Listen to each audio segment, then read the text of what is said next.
ایسے بھی علماء تھے اس زمین پر.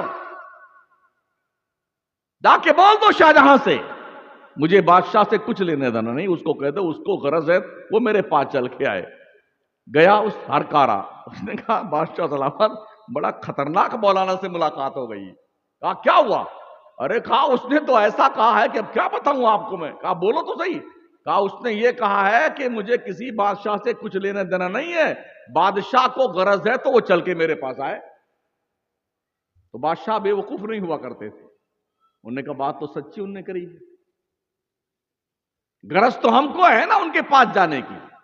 کہا چلو ٹھیک ہے, جا کے ان سے کہہ دینا ہمارے بچے کو اورنگزیب کو پڑھائیں, اتنی رعایت کر دیں کہ یہ بادشاہ کا لڑکا ہے تو اسے آگے بٹھائیں, دوسرے بچوں کو پیچھے بٹھائیں. وہ پھر آیا ہر کہا کہ حضرت ٹھیک ہے, اگر ایسا نہیں کرتے تو ایسا کمپرومائز کر لیجئے. کہا سن لو, جو پہلے آئے گا وہ آگے بیٹھے گا, جو بعد میں آئے گا وہ پیچھے بیٹھے گا. یہاں کوئی بادشاہ اور رعایا کی بات نہیں ہے. وہ پھر گیا ادھر. کہا ایسا ایسا مولانا نے کہا ہے. کہا چلو ٹھیک ہے لے جاؤ بولو پڑھانے کے لیے. حضرت ملا احمد جیون پڑھانے لگے. تو بادشاہ کے جب بچے پڑھتے تھے تو کچھ خط نویس ہوا کرتے تھے, روز نامچہ لکھتے تھے. آج شہزادہ کب بیدار ہوا ہے, کب آنکھ دھلی ہے, کب منجن فرمایا ہے, کب استنجا فرمایا ہے, کب غسل فرمایا ہے, کب زیب تن ڈریس کیا ہے, اور کب کلاس روم میں گیا ہے, کب کھانا کھایا ہے, یہ سب لکھتے تھے. کب سویا ہے, کب چھینک آئی ہے, کتنی بار پیشاب کر, یہ سب لکھا جاتا تھا. ایک دن کوئی غلطی ہو گئی اورنگزیب سے, ملا احمد جیون نے وہ لگائی کھینچ کر کے نا, ناک سے کون اور منہ سے کون, اورنگزیب کے کتاب لال لال, کرتا لال لال, زمین لال لال, سب اٹھایا ہر کارے نے اور برتن میں جمع کر کے پوٹلی باندھ کے لے کے گیا. شاہجہاں کے دربار میں بادشاہ سلامت غضب ہو گیا. ایک مولوی کی حیثیت یہ, اس نے بادشاہ وقت کے بچے کو ایسا مارا کہ خون کے دھارے نکل پڑی, کپڑا لال لال, کتاب لال لال, زمین لال لال. سرکار ایسی سزا سنائیے کہ آئندہ قیامت تک کسی مولوی کو کسی بادشاہ کے بچے پر ہاتھ اٹھانے کی جرت نہ ہو. یہ خبر جب اندر ہوم منسٹر لوگوں تک پہنچی, بیگموں تک, تو بیگموں نے کہا ایسی سزا لکھیے اس ملا صاحب کے نام کہ اس کی نونی یاد آ جائے. بادشاہ نے قلم دوات منگوایا, کاغذ منگوایا, اللہ کا نام لکھا, سلام لکھا, اور نیچے جانتے ہو کیا لکھا تھا؟ ملا احمد جیون نے جو بادشاہ شاہجہاں کے بیٹے اورنگزیب کو تھپڑ مارا ہے, اس تھپڑ مارنے کے بدلے میں امیٹھی کے علاقے میں 1000 بیگھا زمین انعام میں دیے جانے کا فرمان جاری کرتا ہے. 1000 بیگھا زمین کس کو کہتے ہیں جی؟ ایک تھپڑ کے بدلے میں 1000 بیگھا زمین انعام. وہ لے کے آیا لیٹر کہ یہ بادشاہ سلامت نے دیا ہے. اس وقت کے ملا بھی بڑے جو علامہ ہوتے تھے انہیں ملا کہا جاتا تھا. آج تو ہر ارے گرے کھرے نتھو کھرے سب کو ملا جی بنا دینا. اس زمانے کی سب سے بڑی ڈگری ملا حسن, اتنے بڑے علامہ تھے کہ ملا حسن لکھی ہے کہ آج علامہ نہیں پڑھ سکتے اس کو. جی تو جب وہ لے کے خط آیا کہ بادشاہ سلامت نے آپ کو 1 بیگھا زمین انعام دی ہے اور یہ لیٹر لیجئے, حضرت کی خودداری دیکھیے, قلم دوات اٹھایا اور اس کے پشت پر لکھا فقیر کو اللہ کا دیا ہوا سب کچھ موجود ہے, بادشاہ کے تحفے کی مجھے کوئی ضرورت نہیں, لے جاؤ اسے. 1000 بیگھے کی زمین کا انعام مسترد کر دیا. گویا ان کی نظر میں یہ بات تھی, اگر ہم نے یہ 1000 بیگھا زمین کا پروانہ قبول کر لیا, کل بادشاہ کے کسی بھی آدیش کو ماننے کے لیے ممکن ہے شیطان ہمارے دماغ میں کچوکے لگائے, ختم کرو اس کلوز میٹر کو, لے جاؤ اس کو. آج اگر کوئی مولانا کسی بچے کو مار دینا تو گڈو کے ابا تو بعد میں آتے ہیں، ہوم منسٹر پہلے تشریف لاتی ہیں. تیرے باپ کا کھاتا میرا بیٹا، تیری ہمت کیسے ہوئی میرے بچے کو مارنے کی؟ یہ ہماری بہنیں اور مائیں آ جاتی ہیں مدرسوں میں. علم کو فروغ دیجیے، پڑھیے، پڑھائیے اپنے آپ کو. اور علم سیکھنے کی کوئی عمر نہیں ہوتی ہے. اطلب العلم من المہد الی اللحد، ماں کی گود سے قبر کی گود میں پہنچنے تک علم حاصل کیجیے. تعلیم کا انقلاب جب برپا کیا ہمارے نبی نے، آپ اندازہ فرمائیں کہ بدر میں جو قیدی گرفتار کر کے لائے گئے تھے مدینہ، 70 آدمی، یہ فرمان رسالت جاری ہوا کہ جو پیسہ دے کر کے فدیہ دے کے جانا چاہیں وہ فدیہ دیں اور چلے جائیں مکہ. جن کے پاس پیسے نہیں تھے، ہمارے نبی نے فرمان جاری کیا کہ جو پیسے نہیں رکھتے ہیں لیکن پڑھنا لکھنا جانتے ہیں، وہ انصار کے 10 بچوں کو لکھنا پڑھنا سکھا دیں، یہی ان کا فدیہ ہے. آج دنیا پریشان ہے، تعلیم کا عروج ہو، ہمارے دیواروں پہ تحریر لکھی جاتی ہے، گائے بھینس چرائیں گے پھر بھی پڑھنے جائیں گے، ساس بہو ایک ساتھ پڑھے گی، مہیلا ان پڑھ نہیں رہے گی، انگوٹھا ٹیک رہے نہ ایک. او دنیا کے لوگوں، کشکولے گدائی لے کے بھیک مانگنے والوں، یہ الگ جگائی ہے آمنہ کے لال نے 1450 سال پہلے. یہ پڑھے لکھے ہر آدمی کی ذمہ داری ہے کہ وہ تعلیم حاصل کرے. افسوس یہ ہے کہ تعلیم کی جہاں سے جوت جگائی گئی ہے، جس قوم کے ریفارمر نے، پیغمبر نے یہ پیغام دیا ہے، اس قوم کا حال یہ ہے. 12ویں تک پہنچتے پہنچتے مسلمانوں کے بچے تقریباً 14% ڈراپ آؤٹ کر جاتے. یار نوکری تو ملے گی نہیں تو پڑھنے سے فائدہ کیا ہے، چلو کلکتہ چلتے کمائیں گے، پان بیچیں گے، بمبئی چلو وہاں جا کے دھندا پانی کریں گے. تو پان کی دکان اپنے گلے میں بھی لٹکا پہ لوگ پان بیچتے ہیں. کلکتہ میں بھی دیکھا میں نے، وہ گلی گلی میں گھس جاتے ہیں اور چھوٹی سی دکان گلے میں لٹکا رکھی ہے. بمبئی میں بھی یہ جا کے وہاں کرتے ہیں.